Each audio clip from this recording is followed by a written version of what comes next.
Hey everyone, my name is Neil Southwick. This is Evolve Performance, and I am a rehabilitation therapist and a exercise coach or trainer. Guys, what I want to talk to you today about is youth football, or youth football players, and this is for the parents, coaches, and the players themselves. Guys, you're going to want to hear my take on this. I work with local football academies, and some of the things that I've been finding over the last year or so have really kind of shocked me into making videos and trying to explain to people where I see the problems lie with people or young athletes trying to make it to the bigger leagues. So if your dream is to be the next Lionel Messi, or you want to play football in the Premiership leagues or even in the lower leagues and become semi-professional and earn yourself some money doing something you love week in, week out, then you're going to want to listen to this, because it can literally save you from being injured and never being able to play football again or going to the best of your abilities. Okay, guys, so firstly, to the parents, okay, so this is to you. If you have a son or a daughter who's an aspiring young football player who's doing really, really well, maybe coming up to leaving school and then going to start to go into a youth academy, football academy, and also transitioning from playing youth football to playing in adult teams, okay, there's a massive difference. Okay, a massive difference when you start to play in the adult teams, as we know. Now, over the years, when I used to work at the High Performance Centre in North London many years ago at Lee Valley, we used to work with a lot of youth football players. You know, we're talking about a very, very good level. They would come from academies such as Bailey's, and these kids will be, you know, they would do their work, and then they would obviously get scouted to go and play for major teams, professional teams. Now, one thing that I noticed quite often was the youth players, or the players, literally just get beasted week in, week out until they get injured, or you don't. But mostly everybody gets injured. Okay. What we found was that when people were coming to us and asking us if we could look at their son or daughter, through discussions with the parents, it was very apparent that they were paying quite good money to send their children to these academies. Some of these academies were, you know, you lived in there. There was no real help from physical rehabilitation. I'm talking physiotherapy, sports therapy, rehab therapy, whatever it is. There was seldom anybody who was able to help the football player overcome some of the problems that they were facing from injuries and too much training. Okay, I don't even think the nutrition was really there. Sometimes they had the odd physio, but in all fairness to physios that work in that kind of genre, they're usually young. It's very poorly paid. And they haven't got time to commit to anything, you know, majorly withstanding. So they would bring their their child over to us to help them get over any injuries. Now, what we found was, you know, through the different hamstring, ankle, etc. injuries, one caveat is you're never going to get around the fact that when you're playing something that's physical or doing a sport that's physical, you're going to get the time where you have a collision impact, and you know, that literally is unavoidable unless you pull out, and they're not going to do that. Okay, so unavoidable full contact injury is just one of those things. We can't really you know, we can't really stop that. It's an uncontrollable, chaotic environment. But what we have found is that there are fundamental movement pattern issues with joint range of movement that could be contributing to the problem of getting injured. So what do I mean by that? So I remember one football player who totally blown his knee out. He was never going to become a professional football player ever again. His chance had gone. And he was literally, when I was checking him and testing his joints, he literally was crying because nobody had ever explained to him what I had found. And what I had found with him, okay, is that his hips and his knee flexion was, you know, way worse than somebody who never played football or did sports. By that I mean that your hip should rotate a certain amount and your knee should flex a certain amount to give you enough range of movement to perhaps prevent yourself from getting injured and to be able to do normal daily tasks or more enhanced tasks, more enhanced tasks if you're playing football. I'm just going to turn my email off. I think it's, yeah, it's just popping up there. We would test these guys out and you know, find that the joint range of movement was, you know, severely, like really lacking. Okay, now I have to be honest and say, you can't say that because somebody has a reduced range of movement in a joint, a hip or a knee or an ankle, that they are going to get injured. Okay, I can't say that. But what I can say is that a vast amount of evidence that I've seen, empirical and scientific, points to the fact that if things aren't moving very nicely, you are more at risk of getting injured. Okay, and if we take an example of perhaps somebody who's quite elderly, doesn't have much movement in their hip, falls over, breaks their hip because their leg gives way, it results in hip surgery. Bit different for someone that's younger, but what I'm trying to get over is there seems to be an unusual amount of injuries caused to people whose range of movement isn't up to standard, especially if you want to play in professional or even just very good sports. There will always be someone who bucks the trend. Okay, I'm talking about the vast majority of standard average group of people, not the one that, or the few that sit on the outside of that, the outliers, who will always do well, no matter what. I mean, I had a friend who smoked and ate cream cakes during half time of a match, and he was the best player on the team. He was a natural. He was absolute natural, and you couldn't compete with him at all. But he was at that level. So you're always going to get someone that bucks the trend. So please don't think I'm labeling everybody as exactly the same. But the majority of people, in my experience, if your spine isn't moving very well, if your hips are not moving very well, if your ankles and your knees are not moving very well, and you want to play a good level of football, and let's be honest, they push these kids almost day in, day out, and you're accelerating, decelerating, changing direction, moving fast, moving slow, taking knocks constantly. Okay, when you do something like plant your foot into the floor and twist, okay, if something's too tight or not working too well, then you have to compensate at a different part of your body. So for instance, if your ankle doesn't move very well, it might cause your knee to have to move or rotate more, or your hip, and that can result in an injury.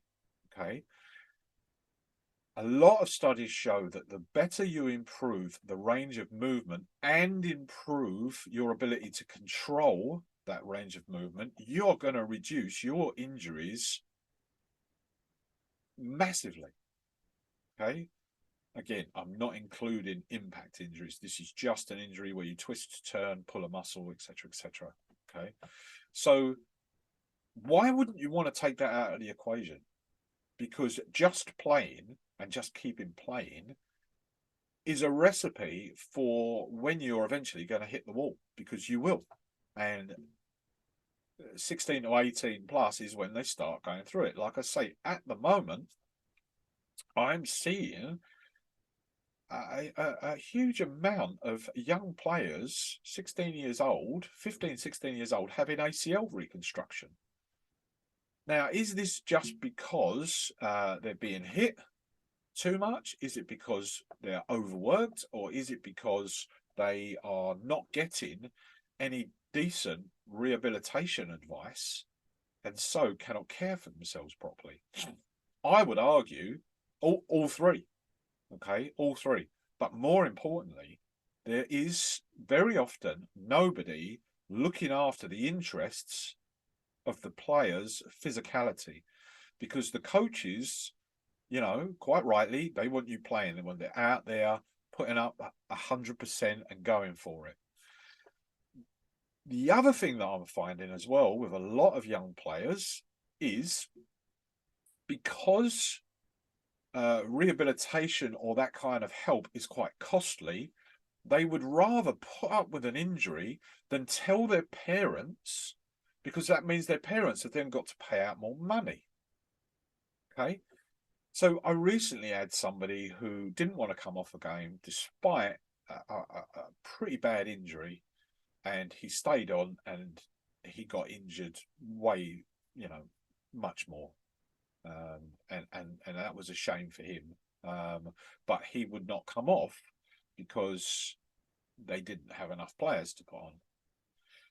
Having spoken to the coaches afterwards, they had totally agreed that if you are feeling that bad, you should come off, because your health is not worth just sticking it out for the sake of a few teammates. It's just not worth it. You need to come off and you need to look after your health, and you need to be able to recognize that and be smarter about your health. Okay.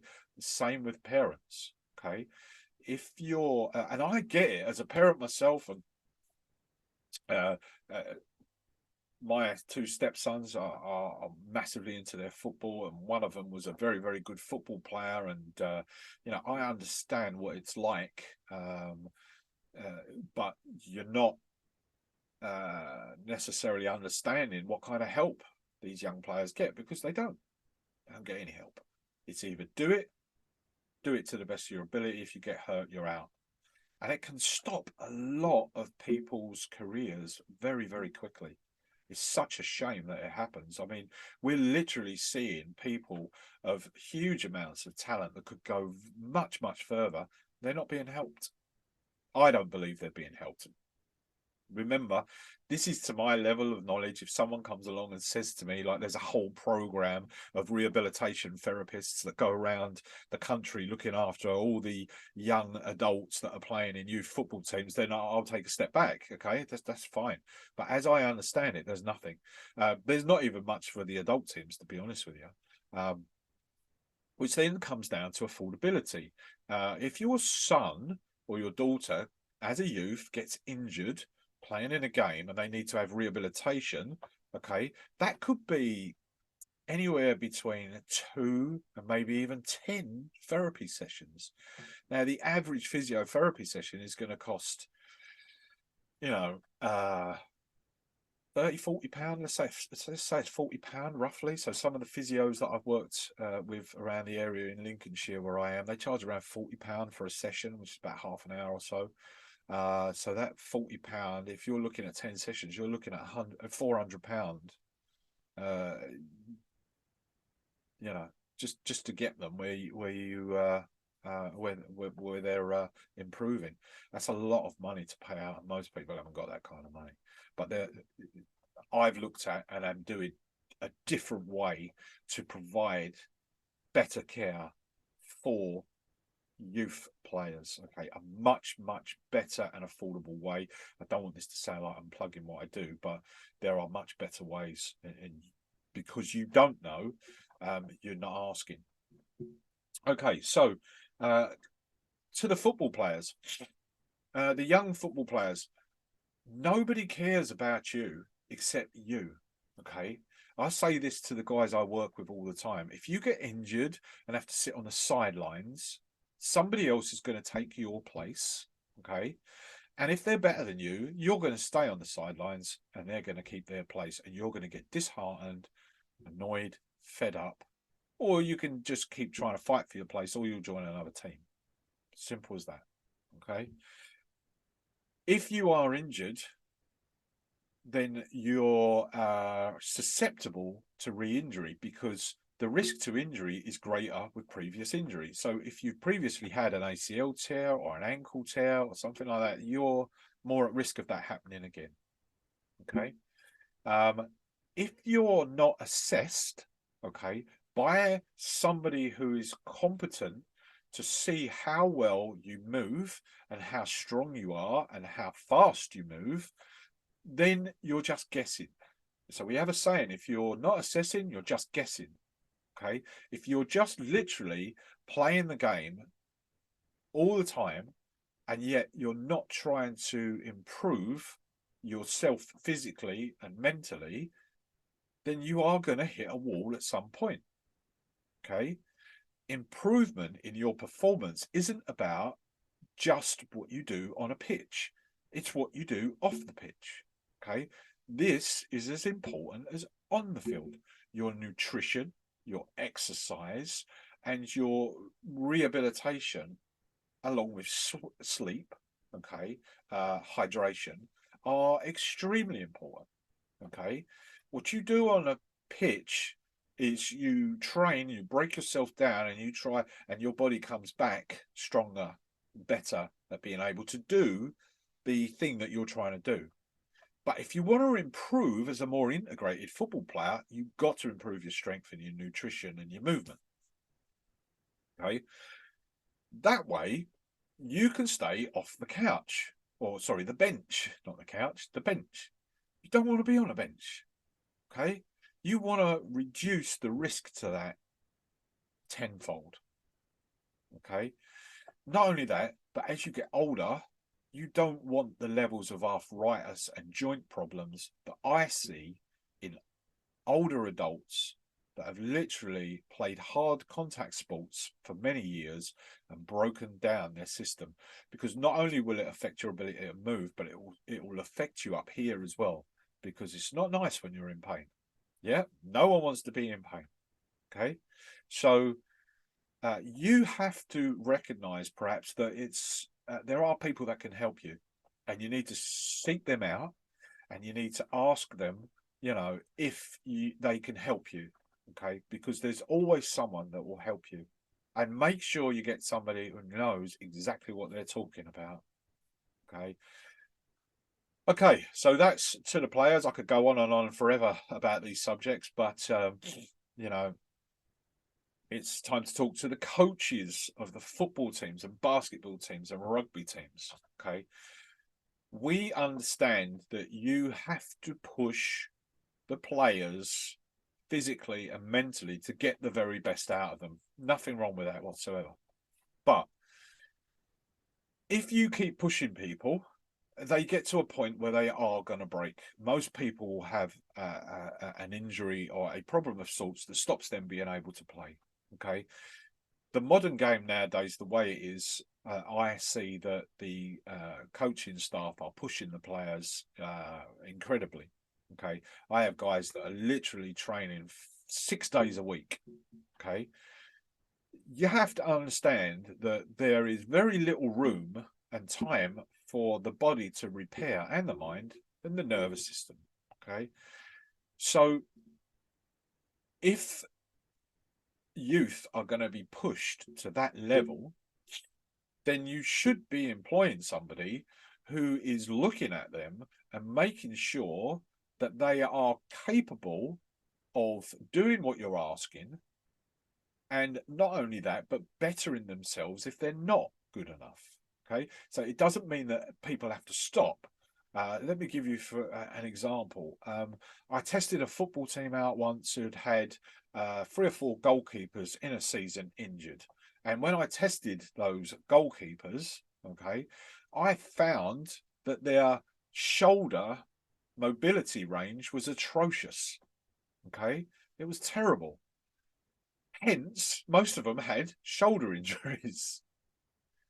Now, simply testing and checking and retesting and seeing if the player is doing the work that you're asking them to do to improve what's not so good with them, yeah, you're going to get yourself a much more integrated player and a better, more reliable team with less injuries and less problems. There's nothing worse than going through a season, starting off as a very, very good team, right? And then you get 3/4 of the way through, you've lost 2 or 3 of your best players to injuries. You know you're not going to get through the playoffs and you're definitely not going to make the final. So for you as a coach, you want to limit your risks, okay? The other thing as well for the coach is if someone like myself comes in and tests all your players, say you've got 20 players, and I test all your players, and half of those players come below average, say, movement screening tests, okay, then we can prescribe simple exercises to improve that player's movement patterns, okay? It's quite simple to do. Then you, as the coaching staff, have a record of what that player was capable and not capable of. And you can test and check to find out whether that player has been doing the work to improve themselves off the field. If there is constant injuries and you can show that they're not improving themselves, then you've got a case to go back to them and say, well, you know, it's not our fault. We've given you the best we can. If you're not prepared to do anything about it, then that's probably why you're sitting on the bench. Okay. Again, I caveat everything by saying just because you can't do this or do that doesn't mean to say you're going to get injured. Okay. I can't prove that on every single person. Nobody can. It's impossible. And in fact, the science of all this stuff is only like 100 or so years anyway. So proving a lot of things is very difficult. But it does seem to point to, and if you use your own sense, yeah, if someone's not moving very well or they're lacking strength or they can't use their body in the right way, then if you're overworking them and overtraining them, they're not getting good sleep, they're not getting good nutrition, then things start to break down and you can see how you can get injured. And we need, I think, at that youth level to improve the care and retention of players on the field, because from what I'm seeing, it's not there at all. Yeah. I would actually say if I could go to the majority of youth football teams, and it's probably pretty atrocious. I can't prove that again. I can't prove it because I haven't done that, but I'm just going on what I'm experiencing. There are a lot of like teams who will get a physio to work for them for like next to nothing. Generally, the physios are there from the respect of the rehab side of things. So they'll tape up an ankle, you know, they'll help you with a knee problem and stuff like that. It's very limited. There's little to no pay in this. It's like really, really bad. So you're not getting quality of care really, and that's no offense to the actual physio. That's the world that we live in. Sports therapists and sports massage therapists, it's all the same. So the level of care is pretty bad. But you know, like I said, there are ways that you can employ that can massively just change your life around. Absolutely change your life around. Where was I going with the? You know, we talked about coaches. So owners is the same thing. If you're an owner of a academy or something, you want to correlate information coming back about the people that are passing through your facilities, and you can do that by regular testing. and your coaches should be able to show you quantifiable information which shows you about every single player, their capabilities and their non-capabilities, so to speak, and be able to do something about that. Because God forbid if something ever serious happens, and I would say something serious is actually somebody injuring their knee and never being able to be a Premiership football player again. I think that's pretty serious because everybody has the potential. We don't know. So if we look at where was I going with the team thing? No, I'm starting to waffle now. It might come to me in a second. So if you want to understand a little bit more, then listen to my videos. I will touch on football more and youth, etc. Because, like I said, I'm finding some really strange anomalies with the whole system, to be honest with you. In the UK, that is. I don't know what it's like in other countries, but you know, first step for somebody who's I've even had, you know, I would absolutely question whether certain individuals needed the surgeries that they've had. I mean, you know, it seems to be go to the doctor. The doctor says take some pills. The pills look really bad. Have an X-ray. X-ray is not going to show much. So have an MRI. Maybe shows a bit of damage, and then basically you're in for surgery because there's no in between. There's no, well, okay, let's have you doing some rehabilitation work for, you know, a few months first to see if we can make a really good improvement. Not only that, but if you do have to have surgery, you know, a lot of the science and the evidence says that if you've worked on it beforehand with a good physio or sports therapist or rehab therapist, your chances of success after surgery are way better than if you've just gone and had surgery. Okay. If you have any questions, guys, leave them down in the box below, and I'll try to I'll answer those best I can for you. If you want me to talk about anything in particular, again, let me know down in the comments below. Maybe you've got a son or a daughter keeps getting injured, keeps having problems. Like, honestly, a simple bit of advice and help will change the life of your child. I promise you. And I can show you that in 10 minutes. And if you're not then like convinced, like if you're paying me, then you can have your money back. Seriously, I will give you your money back and say I can't help you because I'm that confident I can show you what's going on. I'll do it for free. I literally do it for free. If you can turn around to me afterwards and say, no, I don't believe what you're telling me, then you can have your money back, because it's very simple and it's very quick and it's very easy, and we can show you, you know, things that will just make a difference. But the other caveat is no therapist can fix you. Okay, no therapist can fix you. We can only guide you and show you the way, but you have to fix you. If you have a lack of attention span, okay, and you're more interested in doing other things, then you're not going to be the next Lionel Messi.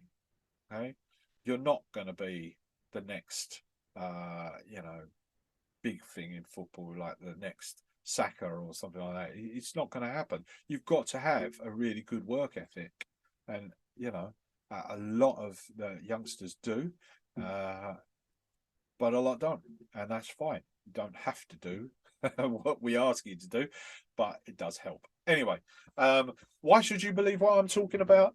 I've worked here. I've been in exercising, or I've exercised since I was 10 years old, roughly.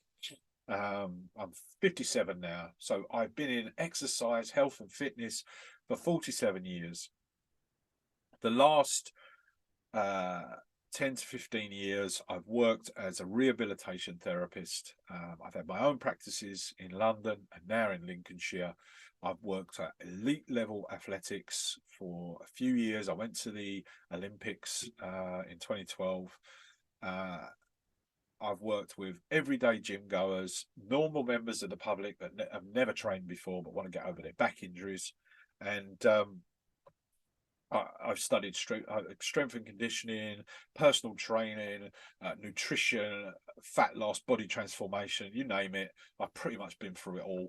And now I'm trying to offer back my information to people so you can benefit your life and keep yourself going up and not stagnating or getting injured and stopping you from doing what your dreams are, because your dreams will sadly fall apart if you're not doing the extra bits to keep you going along the way. If you don't know what those extra bits are, that's what I'm here to help you with. Well, physically at least, anyway.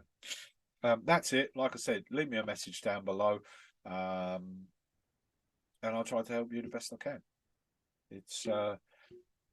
It's time for us to improve the level of service that we're giving to the youth, without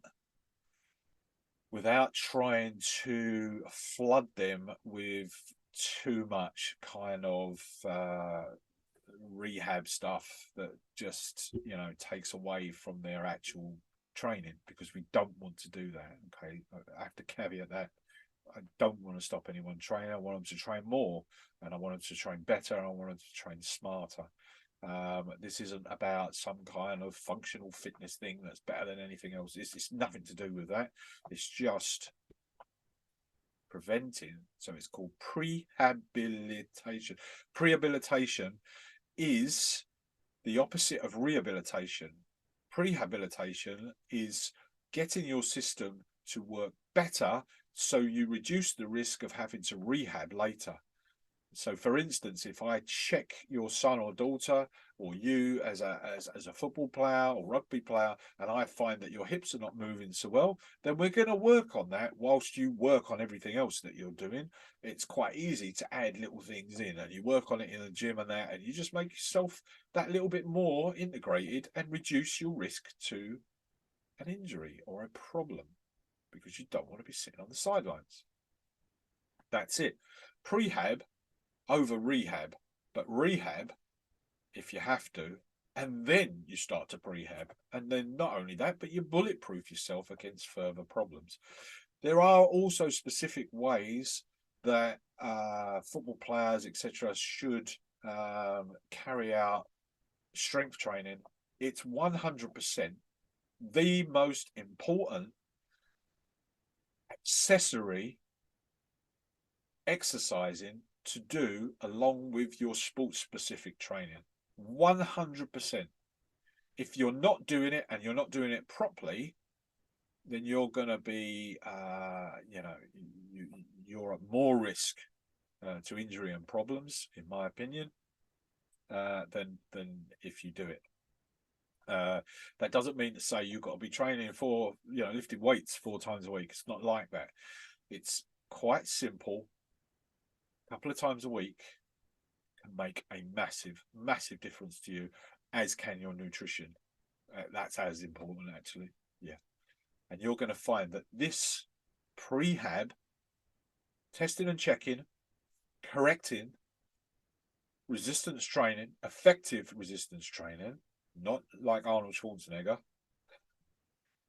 and nutrition are massive things to add into your environment to make you a better player, and for you mums and dads to know that your sons and daughters are better looked after, and for you coaches to know that you've got a better system in place that you can go back to and check and say, okay, this is what we done. We did the very best we could for them. That's it. That's all you can do, right? Today, with the knowledge we've got and the knowledge I'm giving you, we can build on this and build a better world. All right, guys. Thanks a lot. Leave us a message. Take care. Like, share, subscribe. That would be really good if you did, if you like what I'm saying. Okay. Take care. See you again soon. Keep playing, keep training, and stay off the bench.